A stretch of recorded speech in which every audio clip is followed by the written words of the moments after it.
Welcome to See This Building? There used to be shows here. This week we'll be talking about Sports Palace. Even though this venue had a lot of shows, it is hard for me to pin down time frames since that period of 86, 87 has always been sort of fuzzy for me. And this is not due to my current age either. Even by 1990 or so, those years became very hard to keep straight in my head.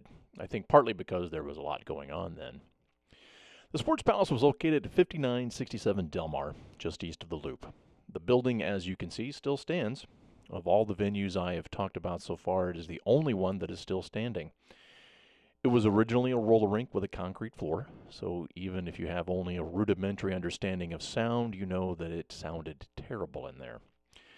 I don't know how long it had been closed as a working roller rink, or even if it was closed.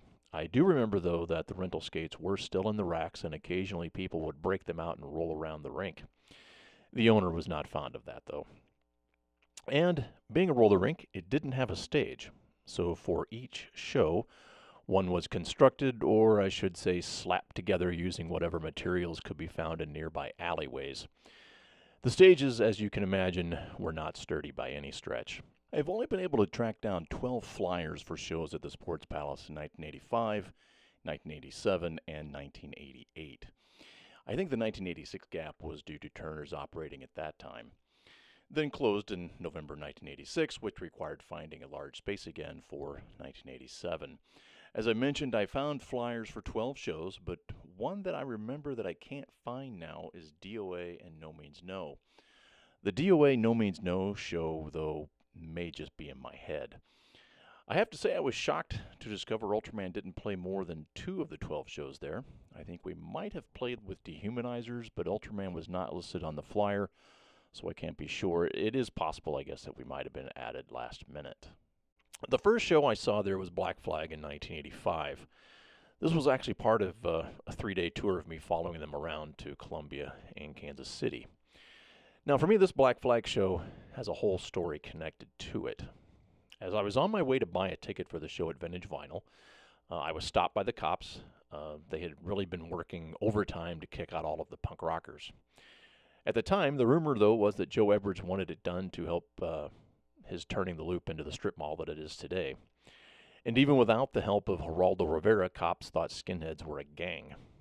Okay, fine, maybe all the slash graffiti gave them the impression that there was a gang, but they had no way of understanding the irony of the whole thing.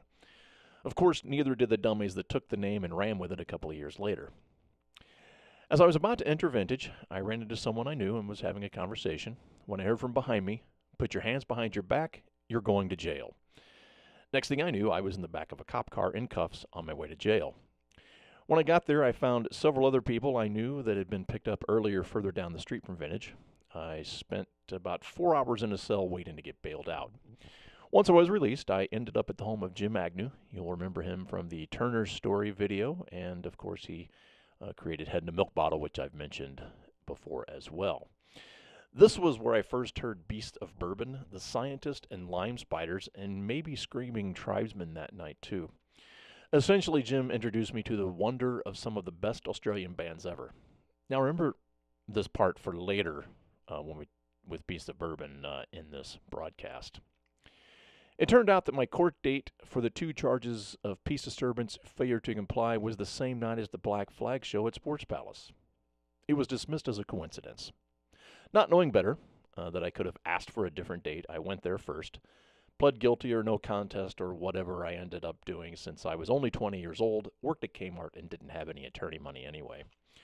Luckily, the fine ended up only being $25 plus $25 court cost, which I later paid in loose change. I raced out to my car, changed out of my court appearance clothes, and then headed down the street to Sports Palace. I managed to make it in time for SWA, so I missed Tom Turcoli's dog.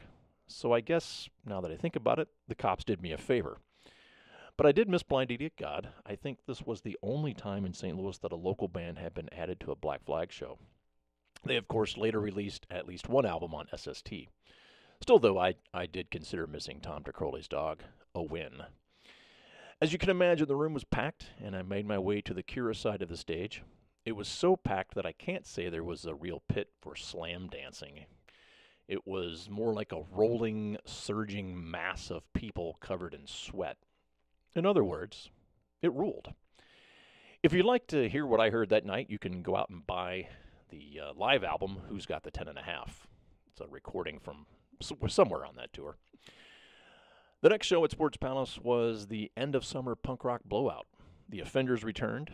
De Kreutzen, their second show of the year after playing SIU Edwardsville in the spring.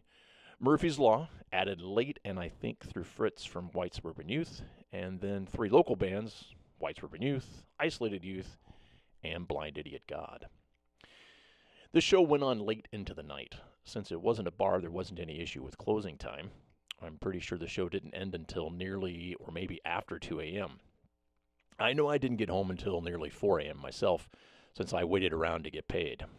Which, by the way, we were paid $20, and it was all in quarters. Not rolls of quarters, just $20 in loose change wrapped up in a sheet of paper. With the ticket price at $5.50 and $6.50, you end up with a lot of change.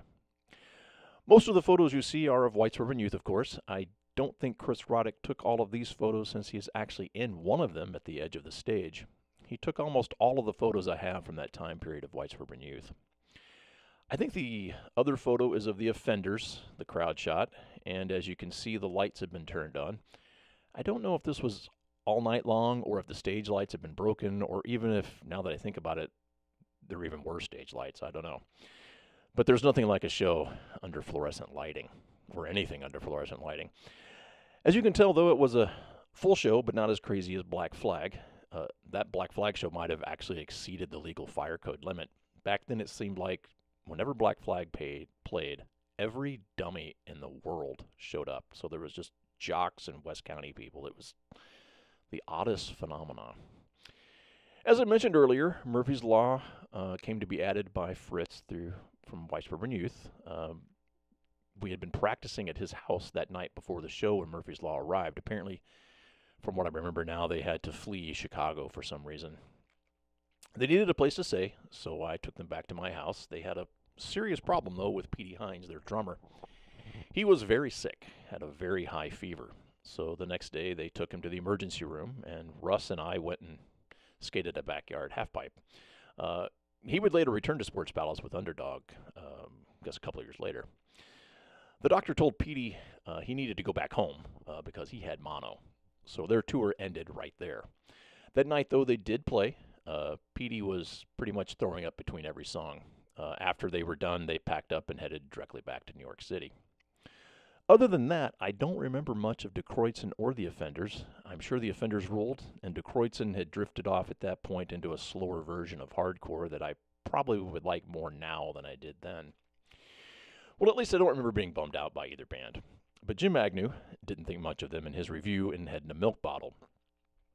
He said everyone expected this to be the show of the summer. Unfortunately, it wasn't. He did say that Murphy's Law was impressive and mentioned the very ill drummer. He also said that even though both De Kreutzen and the Offenders had been personal favorites of his, he found them lacking in the power department. He said that could have been due to the PA and also it being inside the concrete Sports Palace. He then declared, "Man, I hate that place." But he did go out on a high note. He mentioned that all in all, everyone had a real cool time and that there had been no fights in the very large crowd. He also mentioned that the owners said that there would not be any more punk rock shows there, and Jim was thankful for that. That might account for the gap in 1986, too, now that I think about it. The photo of the Offenders, that's JJ there, and you'll actually notice Rob Wagner is in the front of the crowd there. That photo was taken by Dwan Dunn, as was noted in the review there, and had the milk bottle. I'll add here also that Jim was somehow stranded at the Sports Palace that night, so I gave him a ride, but he insisted I didn't have to drive him all the way home, that he would walk from my house. I checked Google Maps, so from there to where he lived at the time, it was a little over 6 miles, so that would have taken him, according to Google Maps, 2 hours. So I guess he wanted to sober up, or maybe he just liked walking down St. Charles Rock Road. I don't know. I did not attend the last show there in 1985 at the Sports Palace. That show was a metal show, so I had no interest. Slayer played what I guess was their first St. Louis show there. All I remember hearing about it was that there was a huge wall of Marshall cabs, and they were all empty, so I guess that was actually a pretty common thing at the time. In 1987, according to the flyers I have found, all but 2 shows were in July. First show was Descendants with MIA, July 9th. Asexuals, Life Sentence, Underdog, and Faced First, a band from Oklahoma, along with local band Duck Duck Goose, formerly Unjust Cause, was July 12th. Matt and Joe from Duck Duck Goose as Leaping Lizards booked that show. This is also the show where Joe from Life Sentence gave me a notebook page list of promoters to contact, as he was adamant we had to hit the road. We had met a few months earlier when we played with Life Sentence and SNFU at Solid 50s, a one-off venue that I will get to later. Of those people on the list was Bill Rich in Lawrence, Kansas, which led to Ultraman playing the Outhouse more times than I can count. And if you have not seen the documentary yet, you should do so. I'll add a link to it in the description. The next show was 76% Uncertain from Connecticut, one of 2 shows Ultraman played, July 19th. Corrosion of Conformity played July 22nd. Next was Dehumanizers, also a Leaping Lizard show with their band Duck Duck Goose. And if I remember right, Dehumanizers may not have had an actual stage. That show was July 24th. And the second show Ultraman played there was with At War, along with Whoppers Taste Good. At War was a metal band, and that show was July 27th. This one was booked by Bob Monco. He owned a comic book store in Kirkwood and was a huge fan of metal. He was also good friends with the guys in Whoppers Taste Good. There is video of Ultraman from that show. I'll add a link to it in the description. The quality is really not good, though. One very big show was Naked Raygun. That was September 25th, also another Leaping Lizard show. And the last show I could find a flyer for was in October with Firehouse and Slovenly. As I said before, I think DOA did play there with No Means No. I just don't know if it was in 87 or 88, and like I said, I'm not really sure it happened. The only other flyer I could find was in 1988, and that was the Circle Jerks 7-second show. Of course, that was huge. I'll include a link to the 7-second set in the description as well. The entire show the whole set was pretty much plagued with all kinds of power issues, which you can see in the video. One other cool thing about this time period in 1987 was that skate camp was going on in Kirkwood. So it wasn't uncommon to have pro skaters at shows. I do remember in particular Steve Stedham playing drums with Life Sentence for one song, and Joe from Life Sentence said he remembered Monty Nolder doing a stage dive during their set. He also said that kids did not dig the new stuff that they were playing that night either. Now, I almost forgot to get back to the Black Flag show and the night I was arrested outside Vintage on my way to buy a ticket to the show. As I said, that was the night I first heard Beast of Bourbon, so the 2 events are, of course, tied together in my brain. In 2007, I got to see Beast of Bourbon for a second time in Los Angeles at the Troubadour. In the audience that night was Henry Rollins. I saw him and debated a bit about telling him the story of how Black Flag and Beast of Bourbon are forever tied together in my brain, and decided, you know what, screw it. I end up talking to a lot of weirdos at shows, so I might as well be one myself for once. His being there was, of course, dismissed as a coincidence. All in all, Sports Palace hosted some great shows, but being a giant concrete room, the sound was terrible. The stages were always shaky and often required you to watch out for weak spots and holes. If anyone can sort out the DOA No Means No show, please leave any information you might have in the comments. Again, like I said, I may have just made that up. I've completed 6 of these now. I'm going to take a bit of a break and work on one that covers the venues that only had 1 or 2 shows and just lump them all into one big story. Well, as always, please like and subscribe. Hit the notification button, too. I think you're supposed to do that. And to please, of course, share the link and leave any comments or questions you have as well. Thank you very much.